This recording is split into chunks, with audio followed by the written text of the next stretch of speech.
Bom dia, caros colegas. Bom dia, caros colegas. Bom dia. Muito bom dia, bom dia. Bom dia. Eu gostaria de Bom dia, desejar bom a dia. todos boas-vindas a esta aula.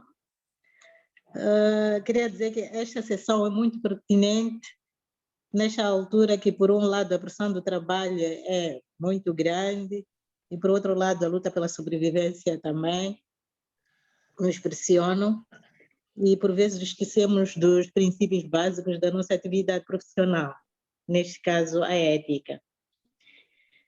Acho que é muito pertinente também, porque com o desenvolvimento das sociedades, o nível de exigência dos pacientes, neste caso das pacientes para a nossa profissão, aumentou e as pacientes têm cada vez mais o conhecimento dos seus direitos.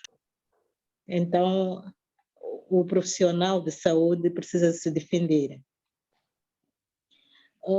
A MOG agradece ao professor Bugalho por esta disponibilidade de fazer esta aula, que é uma espécie de formação contínua, e desejo ao professor Bugalho muita saúde e continue nos ensinando, continue conosco, e desejar a toda a gente boa aula e que seja muito proveitosa para todos nós. Obrigada, professor Bugalho, a palavra é sua. Faz favor. Muito obrigado. Bom dia a todos, com certeza.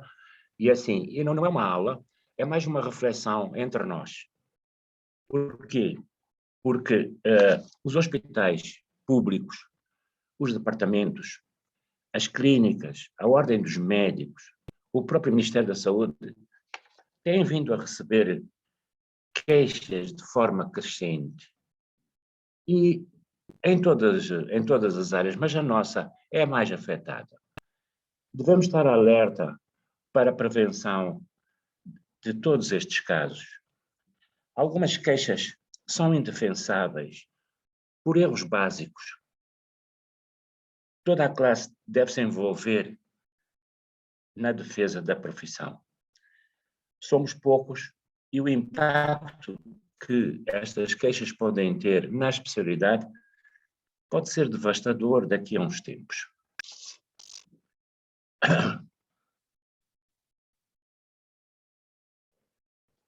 Em geral, as especialidades médicas mais prejudicadas com as queixas são a ginecologia e a obstetrícia, em todo o mundo.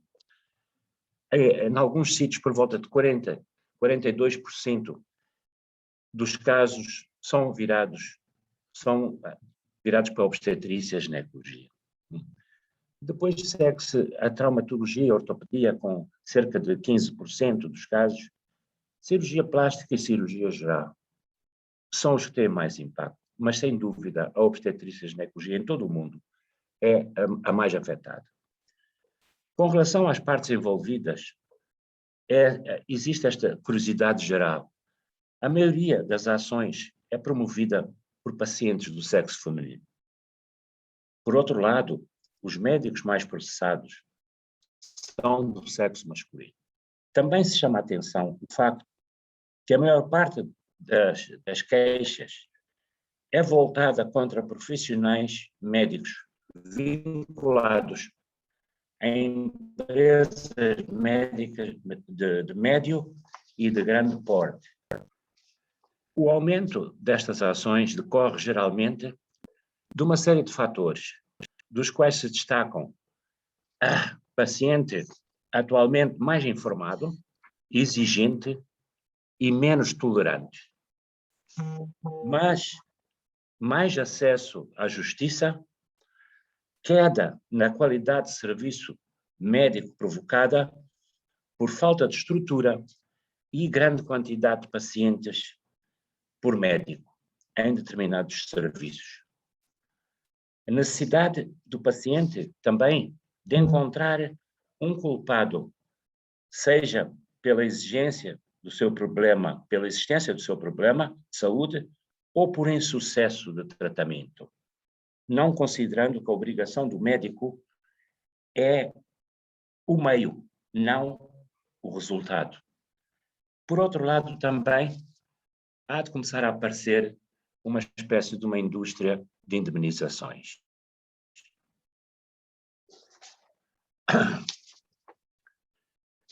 O aumento destes litígios em obstetrícia e ginecologia, embora se observe quase exclusivamente em países desenvolvidos, daqui a muito pouco tempo vai chegar e já chegou a países em desenvolvimento, especialmente por aumento da educação, a alerta dos direitos humanos e a emancipação socioeconómica de pessoas nestes países. O impacto disto na prática da obstetrícia e ginecologia, assim como nas instituições de saúde, calcula-se que possa ser devastador nestes países. E também porque os médicos, muitas vezes, na maior parte dos casos, em países subdesenvolvidos, não estão cobertos por seguros de saúde, por seguros de profissão. A obstetrícia, os profissionais de obstetrícia devem estar muito alerta sobre estes problemas, estar preparados para o desafio. A comunicação dos riscos em cada procedimento, em qualquer tratamento, deve ser claramente feita ao paciente como é um direito dele. A saúde, o profissional de saúde deve aderir estritamente à documentação que diz respeito ao consentimento e aos procedimentos em qualquer altura e em qualquer procedimento. O registro do processo, nos processos, deve dar a base de qualquer ato que se procure a legalidade ou se procure uma compensação. O foco principal é o processo. E o processo tanto pode servir para a defesa, como pode servir para a culpabilização. O processo é um mecanismo, é um documento que deve ser muito bem considerado e muito bem tratado pelos profissionais. Pode ser a defesa e pode ser o ataque. Protocolos, portanto, aderência dos profissionais a protocolos de tratamento é fundamental, que não servem só como um guia para os profissionais, mas também para estandarizar os tratamentos e estandarizar as ações em toda a linha de tratamento ao paciente. Os profissionais de obstetrícia devem aderir a estes protocolos, mesmo que eles sejam muito básicos. Por exemplo, o protocolo de lavagem na sala de operações deve ser seguido, o protocolo de contagem de peças, de instrumentos, de compressas, deve ser estritamente seguido. É fundamental. É muito básico, mas é fundamental ser seguido. Escrito. Para evitar essas reclamações, o profissional médico deve adotar 5 cuidados. Primeiro, agir tecnicamente de acordo com os protocolos. Segundo, desenvolver uma boa relação com o paciente e a família, pautada na ética, na boa-fé e na transparência. Terceiro, diante de um problema, é preciso chamar o paciente e, se necessário, a família, para explicar didaticamente o caso prestar informação, não se afastar. Quarto lugar, fazer um bom registro, um bom processo para documentar todas as ações realizadas. Quinto, dedicar-se sempre a melhorar a sua qualidade técnica, os seus conhecimentos. Em todo o mundo, é a especialidade de maior risco dentro da prática médica, em todo o mundo. Isto acontece face ao grande número de intercorrências dentro do pré-natal e das urgências e emergências no trabalho de parto. Quanto mais diferenciado o paciente sob a visão social e económica, tanto menores serão as denúncias. A justiça gratuita leva a que se denunciasse com muita frequência. O número de denúncias é grande, quando o acesso à justiça é maior, com certeza. O número de processos ético-profissionais que transitam para tribunal, efetivamente, são muito menores do que as próprias queixas em si, que são investigadas ao longo de várias instituições, de várias organizações. Entre as denúncias, a mais frequente é a relação médico-paciente-familiares, seguindo-se os resultados inesperados, que normalmente são encarados como erro médico. O resultado inesperado é encarado pelo paciente como erro médico. A medicina é uma ciência de meios, não de fins. Não se pode garantir que não se pode garantir que não haverá uma intercorrência durante o atendimento e que destas não haverá um resultado inesperado. Infelizmente, é assim. E isto tem que ser explicado sempre. Se uma pessoa pode ser atropelada ao atravessar a rua, embora seja só 0,00 qualquer coisa por cento,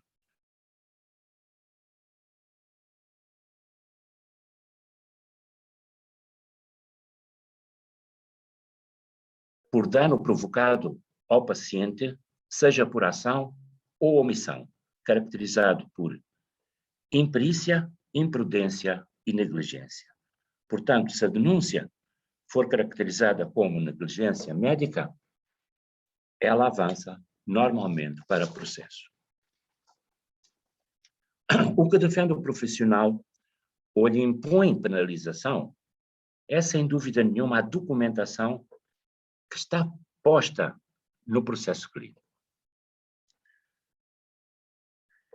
Seja do consultório, seja o processo do consultório, seja o processo hospitalar, o consentimento prévio informado ou esclarecimento é uma exigência cada vez mais frequente nas decisões das instâncias jurídicas e éticas. Mesmo que o paciente não questione acerca das eventuais intercorrências do ato médico, é dever do profissional zelar por todos estes detalhes. Um parto não é uma coisa simples, não é um acontecimento que se põe logo um acontecimento bonito, um acontecimento de família, tudo em festa. Não.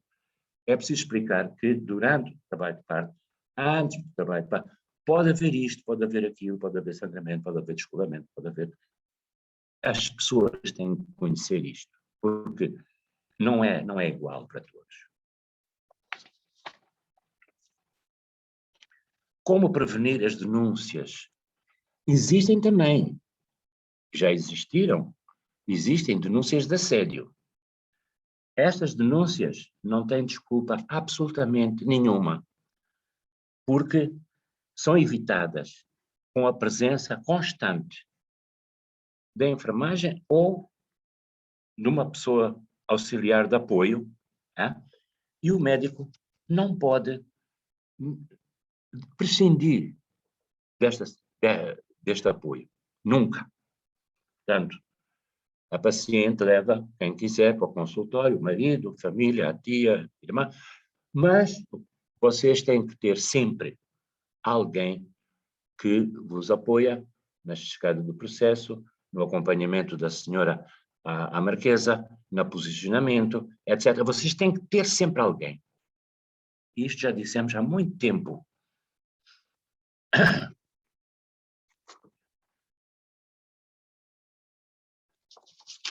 Enquanto persistir a falta de um plano de encargos, de salários para a carreira médica e falta de investimento direto em saúde, a precarização da prática médica, a participação direta de intermediários na relação entre o médico e o paciente, como sejam as operadoras de saúde, os holdings, as cooperativas, etc., vai ser difícil ter uma medicina com melhor qualidade. É necessário que não nos esqueçamos do enorme número de escolas médicas, noutros países também existe proliferação de escolas médicas, sem as mínimas condições de aprendizagem. A falta de vagas em residências médicas também leva-nos a todos, são todos fatores que agravam a situação do conhecimento médico. Dos seus baixos salários e honorários médicos, excesso de trabalho, exposição direta sobre as suas atividades. O que nós devemos fazer é que, quando as queixas são apresentadas a cada um daqueles órgãos que dissemos no princípio, departamentos, ordem, Ministério de Saúde, hospital, é uma coisa confidencial, é tratado confidencialmente, mas devemos tirar o aspecto impessoal da queixa e da situação que se desenvolve, para podermos fazer uma espécie de audit, para a gente poder compreender no nosso sítio, no nosso lugar, quais são as principais fraquezas. Né? Então, isto às vezes não conseguimos e não temos acesso, só as pessoas que estão em determinados cargos é que têm conhecimento e guardam para si, não é divulgado, e não é para divulgar, não é intenção de culpabilizar, nem nada, é de estudar, é preciso estudar porquê que aconteceu, porquê que sucedeu, onde é que está o erro. Isto tem que ser analisado dentro de cada, mesmo que seja dentro de cada grupo profissional em determinados sítios, sei lá, se sucede uma queixa em Nampula, as pessoas não devem julgar, nós não julgamos ninguém, mas temos que tirar alguma didática disso. Um hospital, seja onde for, é preciso estudar, é preciso analisar para ver onde é que é a nossa fraqueza. Porque a fraqueza de um, amanhã é a fraqueza do outro, há de chegar. É preciso estudar, é preciso prevenir. Uma das coisas principais que nós tínhamos pensado, mas tem sido muito difícil de elaborar, é que deve haver protocolos para os principais procedimentos e para as principais ações ou tratamentos dentro de cada serviço. Quando existe um protocolo nacional, tudo bem, a gente segue um protocolo nacional. Quando não existe um protocolo nacional ou de uma instância superior, a gente cria os nossos próprios protocolos dentro de cada serviço. Portanto, com aquilo que as pessoas têm. E o médico segue aquele protocolo. E quando não seguir aquele protocolo e houver uma queixa, então a culpa é do médico porque não seguiu o protocolo. Então, isto a gente tem necessidade e não existe. É preciso fazer. É preciso criar um grupo, é preciso criar alguém para elaborar protocolos, pelo menos para as principais situações. Por exemplo, se a MOG ou o colégio tiver um protocolo sobre atendimento da pré-eclâmpsia em trabalho de parto, esse protocolo vale para todo o país, com certeza. Mas se a MOG e o colégio não têm esse protocolo, Matidiana, ou Correia, ou Virgínia, podem fazer esse protocolo junto com os seus colegas e escrever e colocar em pastas. A gente tem que ter protocolos para podermos aderir a esses protocolos. É que a seguimento desses protocolos também são uma defesa. É muito importante seguir o protocolo. E temos que os criar quando a gente não os tem. De resto, eu tenho um pouco de conhecimento, portanto, não estou ligado a instâncias, estive, mas é assim, vocês não podem induzir uma pessoa em trabalho de parto e esperar que a enfermeira vos diga já tem 8 centímetros. Não podem fazer uma coisa dessas, isso dá um problema tremendo. Já aconteceu. E depois podem não conseguir chegar a tempo. Basta vocês não estarem presentes e suceder qualquer coisinha. Já é um problema declarado. Então, é preciso ter cuidado com estas situações. Muito cuidado. Não é possível induzir 2 doentes ao mesmo tempo em sítios diferentes. É um risco. É andar em cima do fio de uma navalha. Não é possível. Bem como admito que em determinadas situações, e muitas situações, o médico pode sofrer um stress, pode sofrer um pânico. E tem que ter a ajuda dos colegas, tem que ter um bom relacionamento com os colegas e ter de antemão um colega de pré-aviso para lhe ajudar. Em determinadas situações é importante que, apesar de nós sermos poucos, que procuremos que haja pelo menos 2 pessoas numa determinada intervenção, por exemplo. Não é correto aventurar uma situação difícil sem um bom apoio, sem uma boa ajuda. Depois, às vezes, o pânico pode se instalar. O médico pode pedir uma ajuda de emergência, sim. Pode sair da sala para ir beber um café, para descansar. Mas não pode abandonar o local, não pode abandonar a sala de operações. É impossível isto suceder, não pode ser. Depois é assim,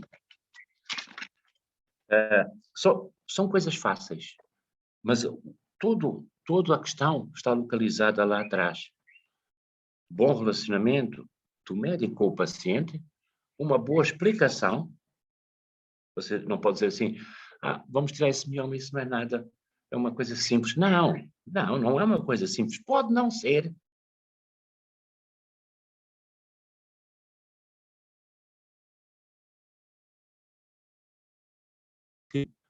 Tirar só o mioma, mas durante a operação podem suceder isto e isto.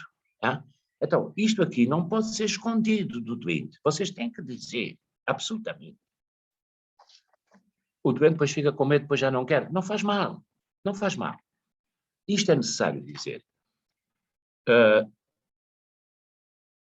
Eu também, escrevi naquele livro um texto, fui buscar a outros sítios, fui buscar aos Estados Unidos, etc., sobre a importância para o doente de um bom ambiente de trabalho clínico dentro de uma instituição, dentro de um serviço, dentro de um departamento. É preciso um bom ambiente de trabalho clínico. As pessoas não são obrigadas a ser amigas umas das outras, mas nós, com a bata, no serviço, nós temos que ter uma atitude muito humana para todos, entre nós, com o pessoal, com todo o pessoal, para poder desenvolver atividades com sucesso. Acontece que, quando não existe este bom ambiente, normalmente o doente paga. O doente paga com riscos, com acidentes. Portanto, este doente é daquele, portanto, chamem a ele, eu não vou. Tá? Então tudo uma malignidade que penetra nos serviços quando não há um bom ambiente de trabalho. São pequenas coisas. É protocolos, relação médico-paciente-família e aderência a um bom ambiente de trabalho clínico. Eu penso que é o suficiente para, por enquanto, evitar. Porque nós, graças a Deus, ainda não temos a carga de advogados especializados em perseguir médicos, mas há de vir. Mas eu chamo a atenção e queria, portanto, fazer esta reflexão convosco, apenas para refletir sobre este assunto, corrigir algumas coisas e começar a organizar protocolos aceites entre determinado serviço ou determinada situação. Era isto que queria dizer, principalmente, não tenho mais. Mas, se fosse qualquer questão, faz favor, eu vou tentar responder ou tentar esclarecer. Ermengarda, já acabei. Já percebi, Sr. Professor Bugalho. Muito obrigada pela explanação, aula, reflexão, não sei como é que é chamar. Queria pedir aos colegas para fazerem intervenções que acharem necessárias, alguma dúvida apresentada ao professor Bugalho, ou alguma contribuição. Está aberta a sessão.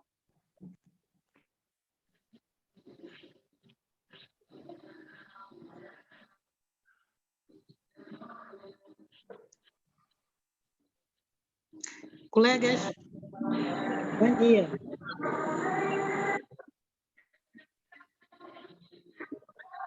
Então, Assa, vamos? Estás-me a ouvir, Ermengarda? Sim, eu estou a ouvir. Estamos todos a ouvir. Muito obrigada. Quer dizer, gostei muito da aula e faz-me recordar esses ensinamentos sempre do Dr. Bugalho, sempre chamou-nos atenção. Eu recordo-me ainda, quando estava a fazer a minha pós-graduação, ele esteve sempre em cima de nós e eu recordo-me na altura, qualquer aflição que eu tivesse, eu incomodava sempre o professor Bugalho. Eu recordo uma vez que um doente que eu tive que fazer uma aspiração, e era uma doente da clínica. Pela primeira vez, sim, pela primeira vez que eu tive uma perfuração, eu aflita chorei, e eu depois, mais tarde, telefonei para o Dr. Bugalho. Dr. Bugalho, sabe o que me aconteceu? Mas só que fui sincera para os pacientes, foram pessoas que realmente puseram-me calma, e eu expliquei ao marido da doente, porque de repente, quando eu vi que eu tinha perfurado, e eu logo disse à equipa, olha, vamos fazer um pequeno corte, vamos suturar, e tudo correu bem. Depois, mais tarde, é que eu muito humildemente fui explicar ao marido, e o marido realmente aceitou e tudo correu bem. Depois, então, mais tarde, é que explicou o Dr. Bugalho. Era só para contribuir só.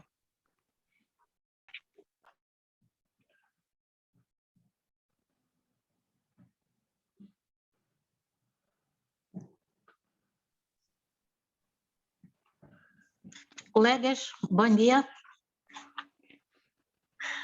Temos muita gente aqui em linha. Acho que era importante aproveitarmos esta oportunidade. São poucas oportunidades que temos de interagir com o professor Bugatti, pelo menos desta forma. Bom dia. Bom dia. Sim, primeiro parabenizar ao professor Bugalho pela explanação. Eu queria perguntar qual é o papel das unidades sanitárias, por exemplo, dos hospitais, das clínicas, perante uma situação de processo contra um dos médicos. Como é que devem agir as unidades sanitárias? É assim, se a queixa é posta na unidade sanitária, porque foi na unidade sanitária, portanto é posta na direção ou coisa assim, ela ainda não passou para processo, ela é uma queixa que a unidade pode fazer uma averiguação interna, pode nomear 2, 3 pessoas para fazer uma averiguação interna ao processo e àquilo que aconteceu. No entanto, a unidade sanitária não tem capacidade jurídica. A capacidade jurídica formal tem que ser feita na ordem dos médicos ou, penso que no Ministério de Saúde. Portanto, a ordem dos médicos tem uma estrutura jurídica para poder responder e tem um sistema para poder responder e averiguar estes processos. E, normalmente, quando os casos chegam ao tribunal, a resposta da ordem, a resposta da ordem é levada em conta pelos advogados. Portanto, imagina, há uma coisa na obstetrícia, a ordem comunica ao colégio, à direção do colégio, o colégio estabelece um grupo, estabelece, portanto, inquiridores, digamos assim, que vão estudar profundamente o processo e investigar as pessoas, o próprio médico em si, etc., e produzir um relatório. Esse relatório fica na ordem. Depois, os advogados têm acesso a esse relatório à ordem, dá conforme o tribunal pede, mas os processos são internamente dentro da instituição. A instituição averigua a queixa e pode averiguar a queixa e pode também ter que fazer o mesmo processo, é um processo de averiguações. Mais nada. Ou pode comunicar à instituição do Estado, se o diretor quiser, pode comunicar superiormente, pode comunicar com superior, com certeza. Mas é difícil, os tribunais normalmente confiam e produzem os sistemas da ordem. E a ordem através dos colégios, com certeza. Por isso é que aqui a AMOG é uma associação. A AMOG não tem nada a ver com queixas. A AMOG tem a ver apenas com, por exemplo, protocolos, tem a ver com os membros da AMOG, sim, podem entrar em processos de averiguações no âmbito de uma outra estrutura, que é o colégio ou a ordem.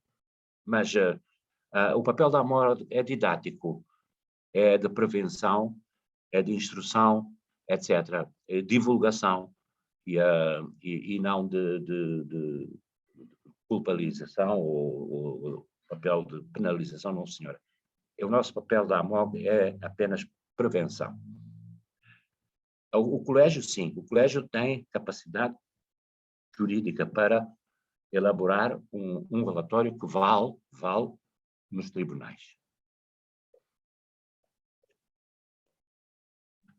Obrigada, prof. E em relação à defesa, existe alguma instituição que tenha o poder de defesa do profissional?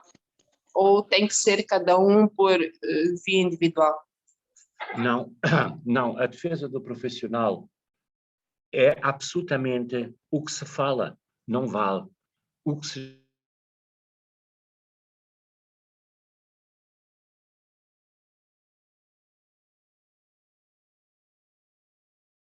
pela acusação.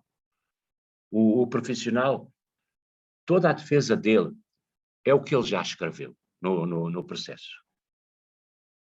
Depois é assim, o que temos agora é que se houver realmente caso de que chega ao tribunal, então o profissional tem que nomear um advogado, não há ninguém que o faça por ele. Neste momento, portanto, a Ordem não tem um sistema de defesa, nem a Associação Médica, na verdade seria a Associação Médica, seria um sindicato, digamos assim, que teria advogados para poder especializar-se em defesa do médico.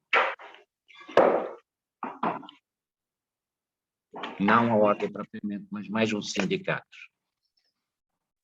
Obrigada, prof. Muito obrigada, professor Bugalho. Obrigada, Mayela, também pela questão, que é uma questão agora muito preocupante. Realmente, até agora, parece que as unidades sanitárias ou as clínicas não têm nada que protejam o profissional de saúde, o médico, neste caso. Parece que sempre que há algum caso, algum processo, mesmo que seja a nível da instituição ou a nível dos tribunais, o médico é por si mesmo. Então, acho que aqui, mais uma vez, a chamada de atenção para a gente escrever cada vez mais aquilo que faz e ter mais cuidado e pensar sempre que pode haver alguma insatisfação. Então, tentar pormos todas as coisas a limpo, porque realmente é preocupante. Agora, quando há algum processo a nível da unidade, principalmente nas clínicas, acho que as clínicas não fazem mais nada senão dizer que quem deve responder é o próprio médico, que é lamentável. Obrigada. Doutora Edingarda? Doutora Edingarda? Posso? Sim, sim. Sim, sim. Bom dia a todos. Obrigada, professor, por esta bela aula. Eu tenho uma questão, está mais ou menos relacionada à questão da Mayela. Nós sabemos que temos residentes nas unidades sanitárias que, são residentes porque estão num processo de ensino-aprendizagem, em que, a princípio, são tutorados, tem uma estrutura que tutora a estas pessoas. Eu quero saber, em situações de conflito, erro ou algum procedimento que não tenha ocorrido bem, como nós sabemos que isso é comum, de quem é a responsabilidade? É deles? Até que ponto cada um partilha a responsabilidade nestes casos?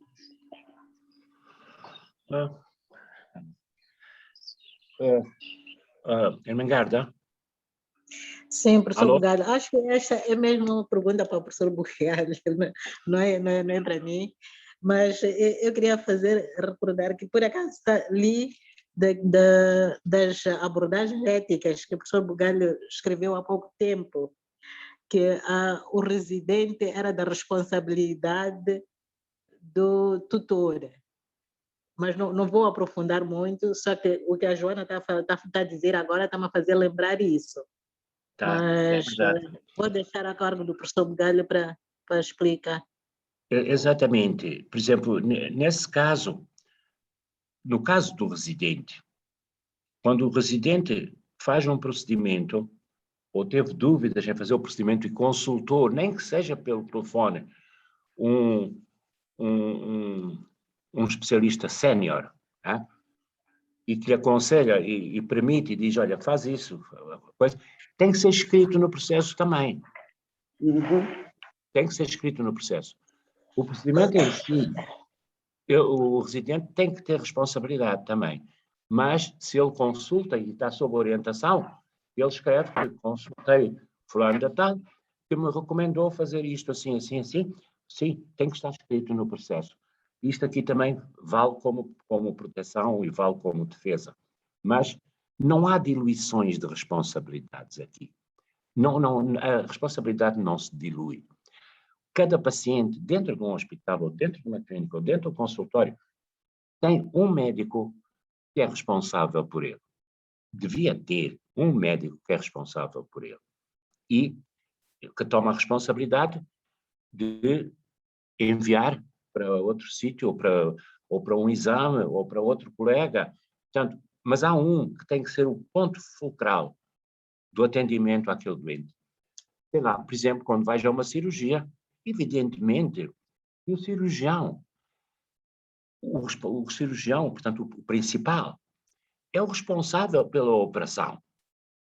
Não há culpas para o segundo ajudante, nem para o primeiro ajudante, nem para o instrumentista. Não, senhora, é dele, absolutamente a responsabilidade.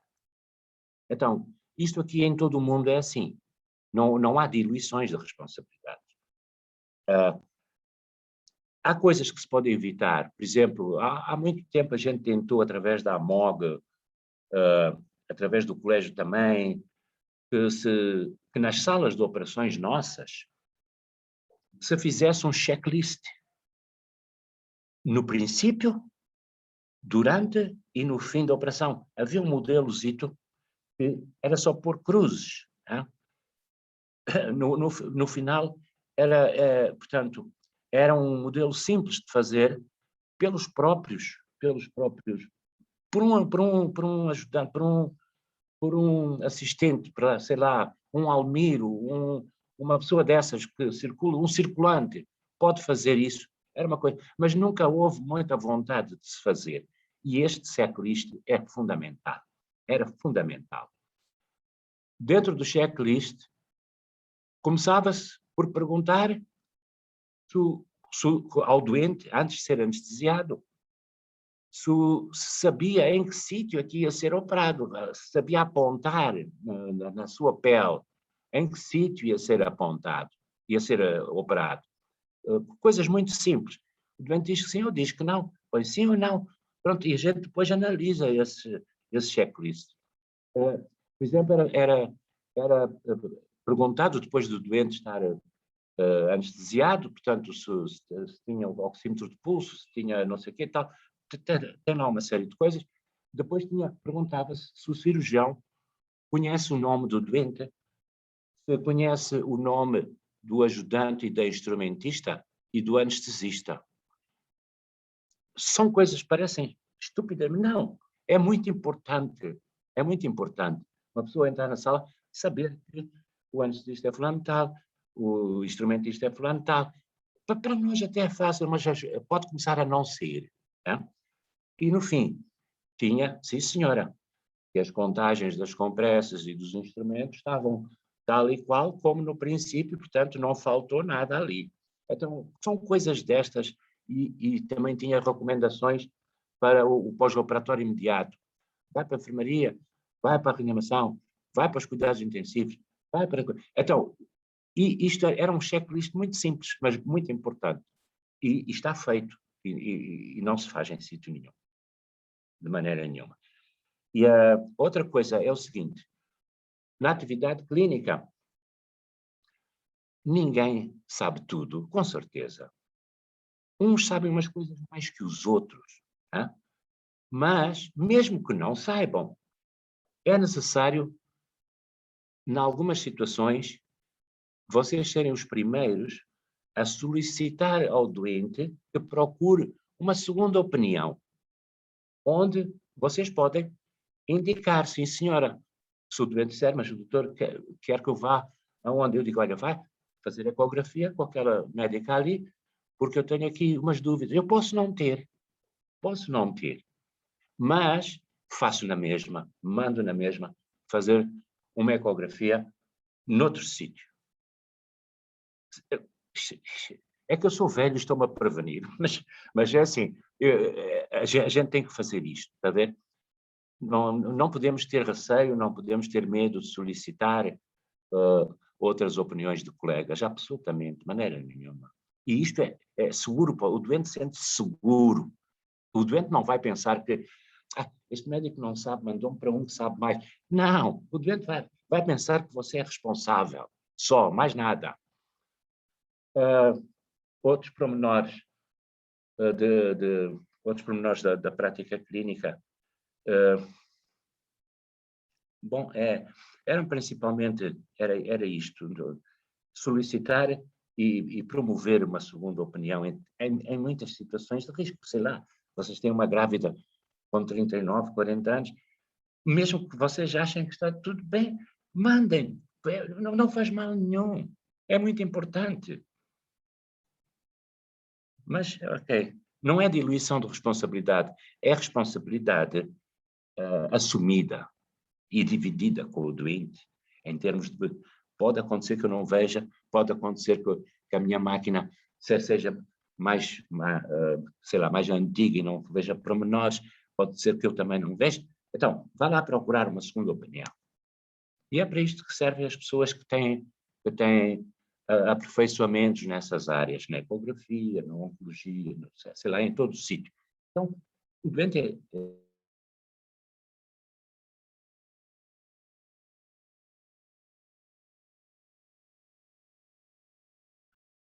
não, era principalmente isto. Era principalmente isto.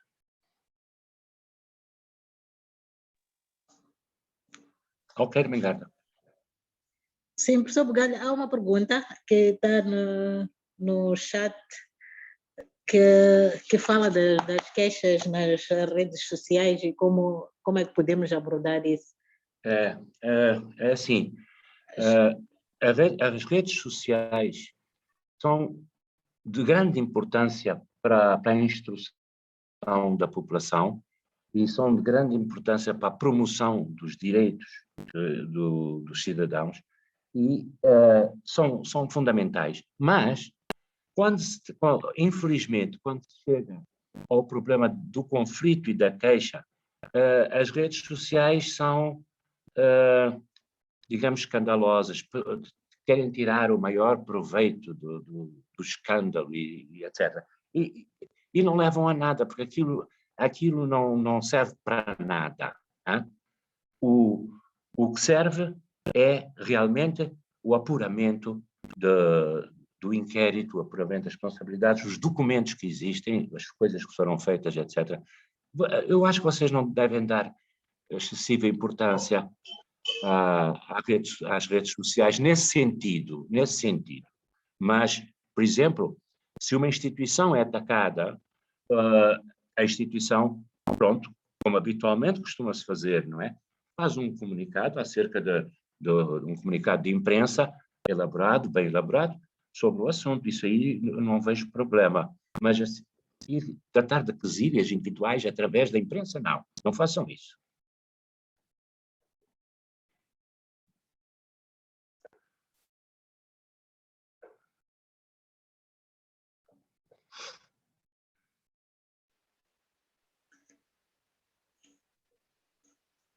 Sim, doutor Nelson. Doutor Talhada, pode falar. Tá, consegue me ouvir? Sim, estamos a ouvir. Bom dia a todos. Sim. Obrigada pela oportunidade e parabéns, professor, pela reflexão, né, e pela aula. Eu só queria contribuir fazendo continuidade a uma pergunta que a doutora Maela fez sobre a responsabilidade das instituições. Queria acrescentar um pouco, dizer que, por vezes, o professor Bugalho falou que, por vezes, a queixa vem pela ordem, por aí fora. Por vezes, os tribunais solicitam aos hospitais relatórios médicos de forma direta. Então, os hospitais são obrigados a fazer um relatório o mais próximo possível àquilo que aconteceu e enviar aos tribunais. Isto é por lei e é uma ordem, às vezes até quase que o diretor da instituição incorre apenas se não o fizer. Agora, dizer que algumas coisas foram aqui ditas, por exemplo, que há eventos, né, há coisas que acontecem por causa das condições em que o médico está sujeito. O professor falou aqui muito bem da queda da qualidade estática desse trabalho.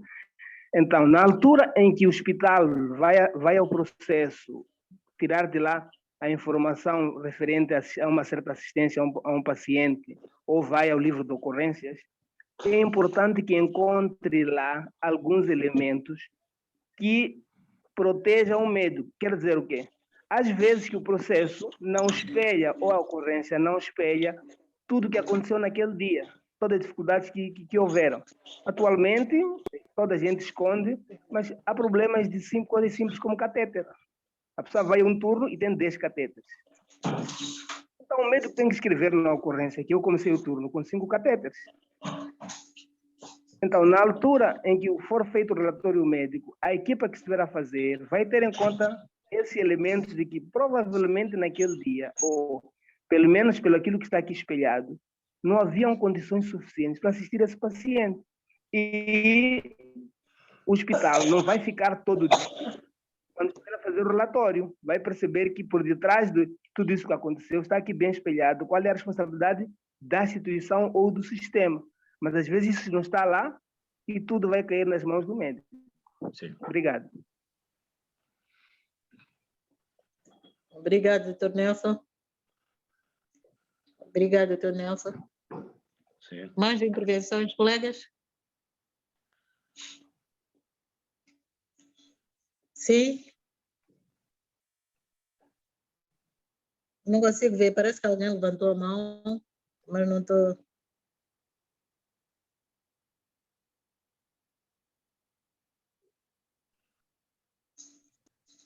Acho que a doutora Emília Soeia levantou a mão, doutora. Doutora Emília, só por favor.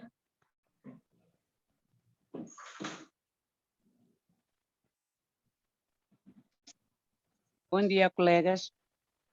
Bom dia. Bom dia. Eu que já havia feito a pergunta no chat, é com relação à responsabilização dos atos cirúrgicos. Em algum momento, temos pós-graduados que tomam a iniciativa e decisão daquilo que lhes convém, não consultam o primeiro elemento. E tomam a decisão e que, quando a gente discute, não é adequada. Ou, bom, é pelo ser movida pelo estresse. E, no entanto, eu estava aqui a perceber que a responsabilização é do primeiro elemento. Se ele não consultou o primeiro elemento, como se responsabilizar o primeiro elemento? Não, Emília, estás errada. Não é. A responsabilidade é, quando ele não consulta, a responsabilidade é inteiramente dele. Ah, tá bom, já percebi, está claro. Quando ele não consulta, ele assume a responsabilidade, porque ele é um médico, ele está a tratar doentes, ele está sob a sua responsabilidade. A responsabilidade é toda dele. Está claro, professor. Já estou ultrapassado. Estou ultrapassado. Agora, eu também tinha uma pergunta aqui, com relação, por exemplo, tem acontecido, e já aconteceu e tem acontecido, que eu estou a tratar uma paciente e que provavelmente pode ter acontecido um erro, pode até não ter acontecido um erro, e culmina em óbito materno. E é um dos colegas que me obriga a ir justificar para a família o que é que aconteceu. É correto ou não é correto? Ter que ir pedir desculpas à família? Emília, eu gosto das tuas perguntas, porque são muito diretas. E eu acho que respondi a isso. Assim, quando o indivíduo tem imagina um óbito, uma morte neonatal, é ele o dono do problema, portanto, o responsável do doente é que tem que falar com a família, não é mandar o outro, não, senhora. O erro está aí, exatamente. Isso é um erro grande. Tem que ser o próprio indivíduo que tem que falar. Sim. Eu não posso ter um acidente e pedir à Ermengarda para falar com a família. Logo aí, a família vai presumir que houve mesmo erro. Portanto, as pessoas vão falar de maneira didática, o próprio responsável vai falar com os pais, vai falar com a família, vai falar com a avó, não interessa quem estiver ali, para explicar exatamente o que sucedeu. Não é mandar ninguém, não. Nem é mandar o diretor da instituição. Não, senhora. Tem que ser ele. Sim. Ok. Está claro. Tá bom. Obrigada. Okay. Obrigada, professora. Obrigada. Ermengarda, são 9h30. Sim, mas o tema é muito importante. Então, vai depender um pouco dos colegas se mais alguém tem alguma intervenção, alguma pergunta. Então. Claro que pela importância do tema, eu acho que não vamos esgotar hoje, mas... Não. Além sim. disso, eu estou disposto a qualquer coisa, os colegas que quiserem, todos têm o meu número, o meu mail, tá? Podem dispor à vontade, porque eu agora, como estou reformado, tenho mais tempo para o computador.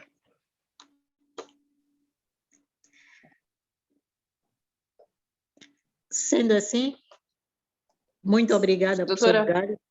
Sim. Sim, Doutora, eu só queria aproveitar e parabenizar a MOG pela iniciativa e sugerir que mais sessões dessas possam vir a acontecer futuramente, porque é sempre bom estarmos a debater temas que nos interessam, que fazem diferença no nosso dia a dia e sempre ter o apoio do prof aqui conosco. Obrigada. Acho que é uma boa ideia. A sugestão está acatada. Queria, por esta via também, pedir a colaboração de todos os membros, porque realmente esta foi uma sessão que foi muito acolhida por muitos membros, mas também a MOG tem feito algumas coisas que infelizmente os membros parece que não estão lá.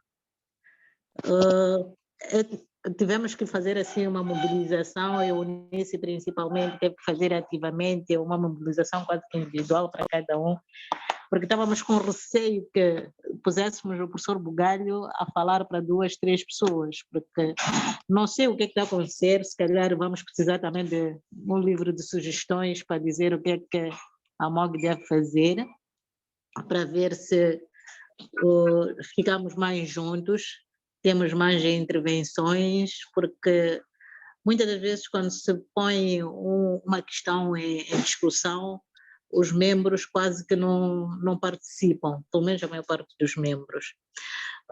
Queria sugerir ao grupo, porque é sugestão mesmo para os membros, para que tenhamos destas sessões, não sei se podemos fazer de forma mensal, se há de ser bimensal, trimestral, mas a MOG está interessada em pôr o grupo ativo e cada vez mais informado, mais atualizado, principalmente nos aspectos que dizem respeito mesmo ao exercício da clínica. Não sei quais são as sugestões, se preferem fazer isso de forma mensal, se vai ser sustentável, se de forma bimensal. O professor já se disponibilizou, agora que está reformado, acho que tem tempo para nós, então seria um momento oportuno. São aceitas todas as sugestões.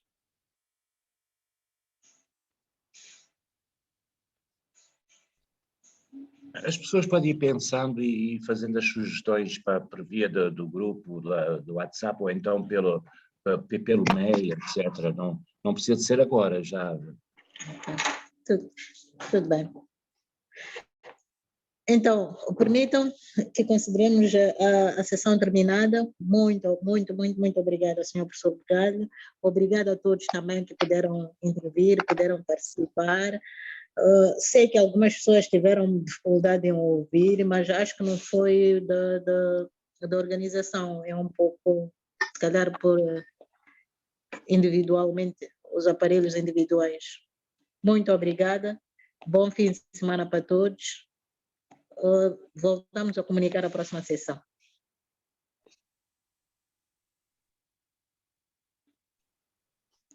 Obrigada, tchau a todos. Obrigada. Tchau, bom fim de semana. Bom dia, muito obrigado.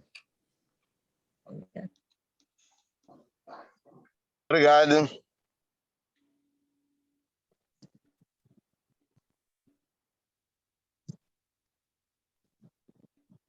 Adeus, Obrigada adeus. a todos. Bom fim de semana. Obrigada ao professor, obrigada, Emigarda, obrigada a todos. Com licença.